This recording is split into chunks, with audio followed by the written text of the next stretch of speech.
জানো, আমি আর আমার বেস্ট ফ্রেন্ড পূজা আমরা ছোটবেলা থেকেই একে অপরের সমস্ত কথা জানি, কিন্তু পূজার না একটা ছোট্ট সমস্যা আছে। ও কখন যে কি বলতে হয় আর কখন যে কি বলতে হয় না সেটা তো ঠিক মতো বুঝেই উঠতে পারে। তো একদিন না আমরা দুজনে ট্রেনে করে কলেজ যাচ্ছিলাম, আশেপাশে অনেক লোকজন আছে, যেহেতু ট্রেনে তো অনেক লোকজন থাকবেই না।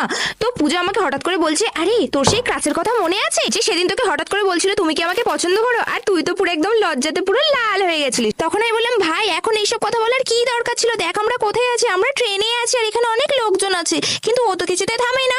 ও তখন আরেকটা কথা বলছে, ছোটবেলায় মনে আছে তুই ভাবতিস যে বিছানার তলায় নাকি ভূত থাকে, আর তুই নাকি জুতো ছুঁড়ে ফেলে দেখতিস যে আদেও কোনো কেউ নড়ে ঠরে কিনা। আর ও যা যা বলছিল না আশেপাশের লোকজন সব শুনছিল, আর আমার এত লজ্জা লাগছিল আমি কি বলবো। আমি তখন ওকে বললাম, ভাই পূজা একটু দয়া কর আমার উপরে, আমার তো সম্মান বলে কিছু আছে না। তো ও তখন তারপরে কি বলছে জানো, ও হ্যাঁ, আর তোর সেই দিনটার কথা মনে আছে, তোর যেন মনে হচ্ছিল যে কেউ নাকি তোকে লাভ লেটার দিয়েছে, তারপরে তুই বুঝতে পারলি যে ওটা লাভ লেটার নয়, ওটা তো কারেন্টের বিল এসেছে।